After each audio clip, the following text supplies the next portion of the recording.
What a marvelous ending to a marvelous show. Marvelicious, you could say. Talking Miss Marvel. Miss Marvel. Wrapping it up.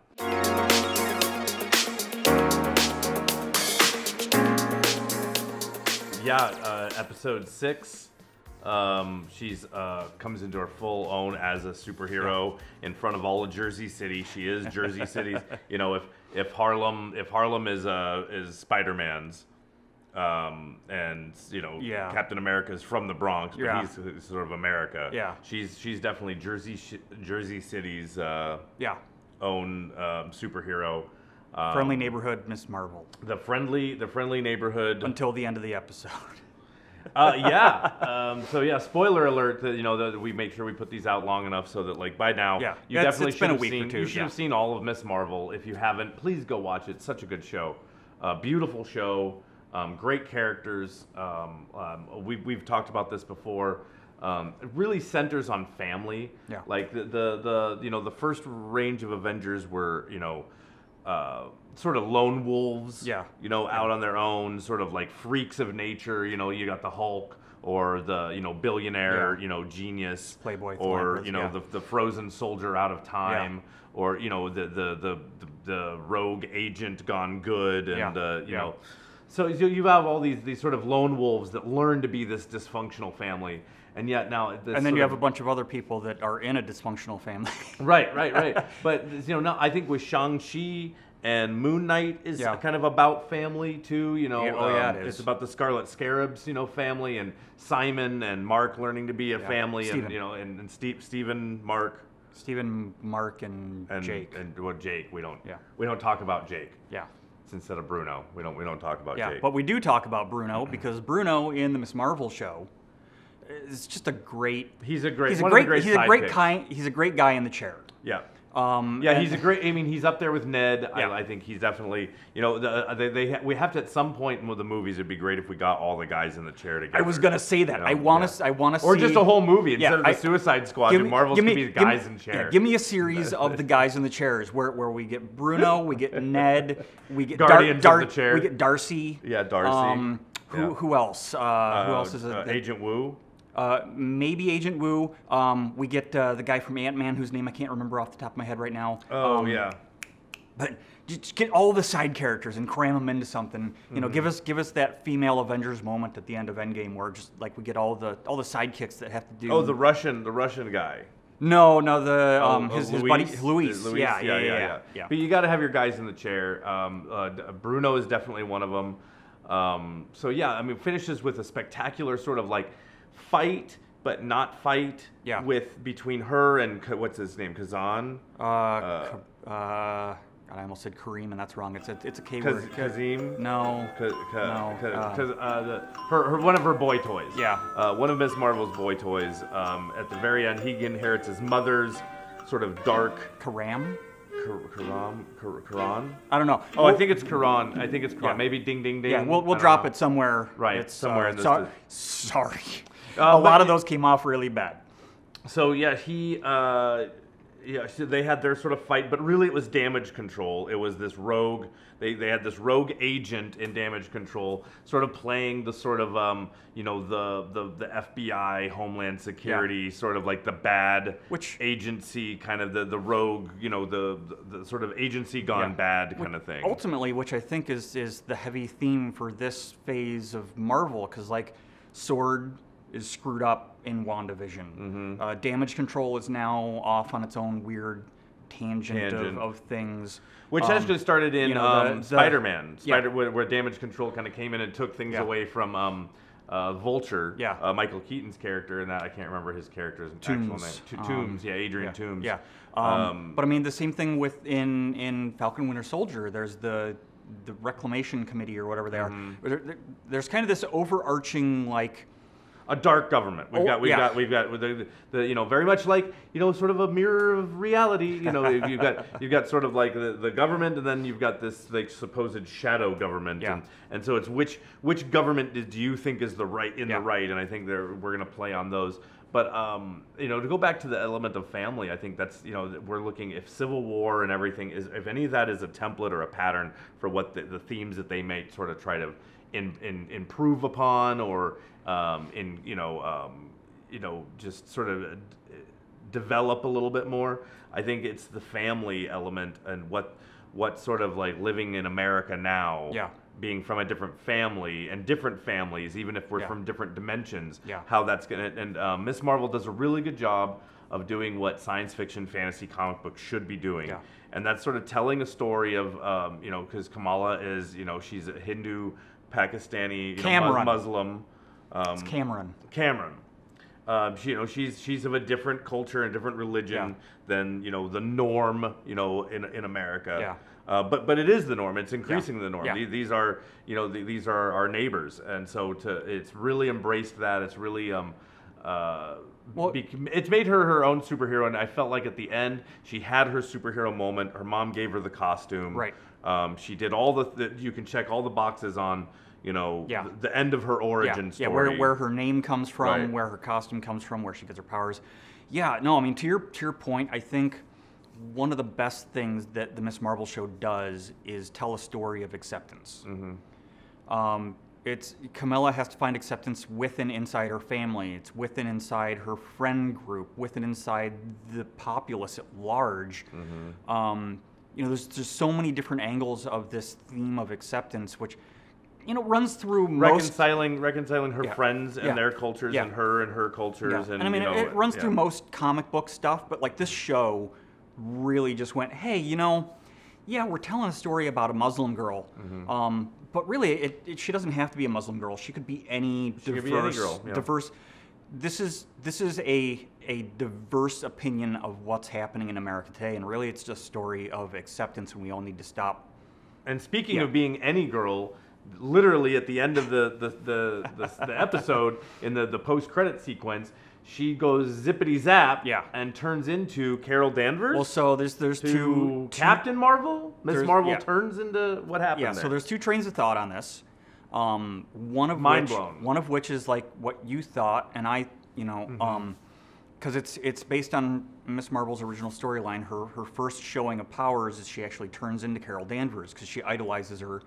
And the Kamala Khan in the comic books. But Carol Danvers in that story, she's dead, right? No, she's not dead at that point. She's this Captain Marvel already. She's this Captain Marvel, but because Kamala Khan's a really recent character. She's only been out for right. But in Captain Marvel's history, Captain Marvel has died multiple times. In fact, was killed by Rogue, and her powers absorbed, not killed. But Captain Marvel has died multiple times, and I believe Carol Danvers has lived as an entity inside another Captain Marvel's head, just like Marvel lived in her head. I think there's. It gets nutty up in Captain Marvel's. So, well, I mean, keeping continuity inside comic books is just impossible. But yeah, so Kamala Khan's original powers was shape-shifting. Okay. So which I thought they did a really good job of in the show. Yeah, where she embiggened using the energy of her bangle to be bigger instead of getting all stretchy and not the energy of her bangle. Ooh. But anyway, so real quick, oh my God, that was so great. We'll go into the X-Men thing. But so her original power was transformation. She in the comics she turned into Carol Danvers for a couple of days and was freaking out. The thought that people are going for right now is that she actually changed places with Captain Marvel. Okay. We had talked about this briefly, and we're like, oh, well, are there any telling signs that it's still her? I went back, I found a still frame of it. That Captain Marvel doesn't have the bangle. She has two little wrist gauntlet things, but they're not the bangle. But she's not. So the idea is that it's possible she morphed into, because the way when she went all squiggly is what makes me think she transformed into her, or maybe it was just a weird way to teleport. Yeah. I mean, because it was not the Power Stone, whatever Soul Stone is that Thanos used to teleport. Right. It was a little more like you mentioned. It was a little more like the way that they teleport in hyperspace across space from Guardians of the Galaxy. Yeah. So maybe there's a clue there. Yeah, but so I mean, we had talked about it, and my thought is that since there are two bangles out there, maybe Captain Marvel found one, touched one, and switched places either switched places or Kamala Khan's bangle is kind of, because it kind of acts the same way that Mjolnir does. It kind of acts the same way that the 10 Rings act. Is they're this otherly imbued power that it is not necessarily sentient, but like knew that it needed to be somewhere else. Oh, for sure. Well, and they go into that in Thor: Love and Thunder with the Stormbreaker and Mjolnir having their own personalities and being attached to things. Definitely the 10 Rings and Camilla's bangles are definitely going to be like part of the next generation's like objects. Yeah. You know. Well, yeah, and we had talked about that it seems like these objects are the Infinity Stones of this phase. Yeah. You know, it almost seems like they're building up to a point. Or they're tied to. Yeah, it almost seems like they're building up to a point where someone's going to try to get all of these power objects to... Right, whereas in some way or another, either the superpowers or the supervillain, what they were going for, all that was in phase 1. We're sort of going down a rabbit hole of where we think Marvel is going here. From Miss Marvel's forward, where I think it's going to go is that they're setting up these items and these extra dimensional powers to be our new Infinity Stones. Yes. The Infinity Stones affected everything in the first phase. Now these items that are extra dimensional, you know, now we're talking beyond Infinity Stones. What makes an Infinity Stone look, you know, like something it could be a paperweight, you know, like from Loki with. Yeah. And that's, you know, the quantum realm is in another realm, and that's where we think Loki takes place. It's somewhere beyond the quantum realm, beyond time. It's in a dimension beyond time somehow that can look in on time. Those powers, the powers that can fight, you know, the big bad of this next phase, who I believe to be 3, 2, 1, Kang. Yeah. I think that's where we're headed with this. I think Kamala Khan is going to be a major player, maybe a Spider-Man level player in this new Avengers. Dude, how fun would it be to see her interact with Peter Parker somewhere? Oh, well, I mean, just let's name our new superheroes that could show up in like the ultimate like end Avengers scene. We've got Mighty Thor, Jane Foster's Mighty Thor, maybe. Yeah. I mean, she's debatable. She's in Valhalla, so she's just in another dimension. You know, we're looking at Kamala Khan. We're looking at She-Hulk. You know, we're looking at Moon Knight. We're looking at Captain America, Falcon, Winter Soldier. Yeah, Captain America, not Falcon anymore. Captain America and Winter Soldier. I mean, still Doctor Strange. We have his Ultimate Dark Defender, Doctor Strange. Maybe. You know, and I mean, based on Multiverse of Madness, anyone really. Right. Well, and that's another thing I think, you know, kind of tying all this in. And the gal from Doctor Strange, America Chavez. And that's where Haley Steinfeld's character maybe from we Hawkeye? could be looking at, you know, this time next year in 2024. I really think it's possible we end up in a scenario where we get to see one of my favorite comic book runs with Doctor Strange is the Secret Defenders. Yeah. And they kind of hint to that in the Doctor Strange movie where, you know, he's wearing the Defender. They actually called him in production if you watch the behind the scenes, which is really great on definitely. You definitely check it out. It's hosted by the pizza popper himself, Bruce Campbell. But check out the behind the scenes making of the assembled making of Multiverse of Madness. So they called that Defender Strange. Yes. So if we're looking at a Doctor Strange who he's kind of sort of that level for this next time, I see him being the Tony Stark now of putting this multi-dimensional, multiversal thing together to try to defend. Yeah. Now, not the Avengers, the Defenders, the Secret Defenders, because that's when you get the weird version of Hulk, the weird version of Spider-Man. Yeah. You get these one shoot. Daredevil has been a defender before, along with Iron Fist and you know, Shang-Chi. Yeah. You know, he goes for those guys, the guys that are sort of magical, and in this we're talking like extra dimensional magic. So I'm calling it right now, right here, this applesauce and bologna. I think that's where we're sort of headed to, is these sort of new young Avengers. Yeah. Mentored by this weird old Doctor Strange guy. Yeah. But the rest of they're just going to be like kids, teenagers. We're just gonna have a really young crew that's going to have to band together like America Chavez and save the multiverse. Yeah, I mean, if you compare the comic books to what they're doing in the MCU, they're building a Young Avengers. They're building a Thunderbolts. You know, they're building a West Coast Avengers because Hawkeye is, you know, now in California. You know, Vision flew off. God knows where Vision. So it's this really cool. You know, we've yet to see what happens with the Skrulls. We know there's Skrulls out there. Ever since Civil War, the heroes are solidly now divided. You don't almost even know who the heroes are going to be. You know, now the official heroes, the you know, and they go into this in Multiverse of Madness with them making in that other universe in 836 or whatever, them making the Doctor Strange statue is sort of setting up that, like, you know, don't always believe, you don't want to meet your heroes, or don't always believe the heroes that they put in front of you. You know, believe yourself, what you see, and your family. You know, that's sort of the secret of traveling in the multiverse and living in this universe. But we've probably gone long. Yeah, I'm not keeping track of the time because I never keep track of the time.